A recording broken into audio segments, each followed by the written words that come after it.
Hello guys, তোমরা আগের একটি ভিডিওতে দেখেছো আমরা একটি বেড তৈরি করেছি চায়না বকচই শাক করার জন্য। তো আমরা সেই বেডটি আজকে প্রসেস করে এই বেডটিতে আমরা বীজ বপন করব। তো কিভাবে আমরা এটাকে প্রসেস করতেছি সেই ভিডিওটা আজকে তোমাদেরকে দেখাচ্ছি। প্রথমে আমরা এটাকে একটা কাঠ দিয়ে সুন্দর করে একটু পর পরে লেন করে দেব যাতে জিনিসটা অনেকটা সুন্দর দেখা যায়। তো আমরা এখানে এক একটা বেডে 3টা করে লেন দিব। তো আমরা এখানে লেন দেওয়ার কাজ শুরু করেছি যাতে করে আমাদের বীজগুলো একদম সুন্দরভাবে ওঠে। তো আমরা প্রথম 3টা করে লেন দিতে চেয়েছিলাম, কিন্তু পরবর্তীতে দেখলাম যে আমরা 4টা করে এখানে লেন দিতে পারবো। তো লেন দেওয়ার জন্য আমরা মাটিগুলোকে কাঠ দিয়ে লেন করে নিয়েছি। এরপরে আমরা সেখান থেকে যে বীজগুলো দেব সেই বীজগুলো প্যাকেট কেটে বীজগুলো হাতে নিয়ে নিয়েছি।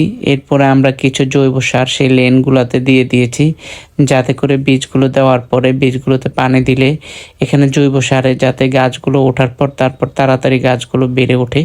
যেহেতু এটা মাটি, তো এখানে জৈব সার খুবই কম আছে, সেজন্য আমরা প্রত্যেকটা লেনে জৈব সার দিয়ে দিয়েছি।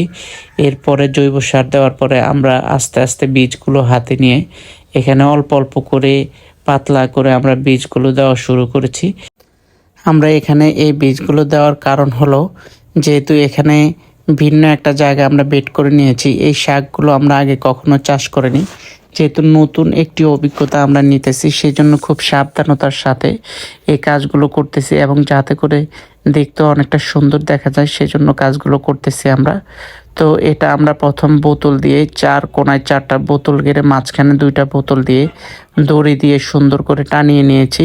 টানিয়ে নেওয়ার পরে জায়গাটাকে সুন্দর করে আমরা মাটিগুলোকে গুঁড়ো করেছি এবং নিচে আমরা কলা গাছ দিয়ে মাটির নিচে কলা গাছ পচন সেগুলো দিয়ে দিয়েছি যাতে করে এগুলাতে প্রচুর সার হয়। এরপরে উপরে আবার আমরা নতুন করে জৈব সার দিয়েছি। এরপরে বীজগুলো বোনার পরে আমরা এখান থেকে জৈব সার নিয়ে সেই বীজের উপরে প্রত্যেকটা লেনের উপর দিয়ে দিচ্ছি যাতে করে বীজগুলো আমরা এখানে পানি দিলে এবং কুয়াশাতে খুব তাড়াতাড়ি বীজগুলো অঙ্কুরোদ্গম করতে পারে এবং এখান থেকে চারা ওঠে।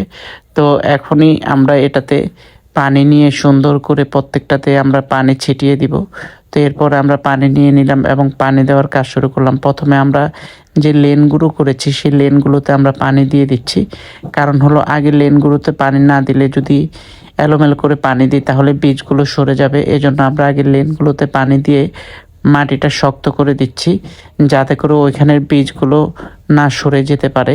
এজন্য আগে লেনে আমরা পানি দিয়ে দিচ্ছি যাতে এখানে জৈব সার আর বীজগুলো অ্যাডজাস্ট হয়ে যায়। এরপরে আমরা আস্তে আস্তে করে পুরো মাটিতে এখানে পানি ছড়িয়ে দিব যাতে করে মাটিতে একটা তস সৃষ্টি হয় এবং এই ভিজাটা পেলে অলরেডি যে বীজগুলো আছে বীজগুলো খুব তাড়াতাড়ি উঠে যাবে।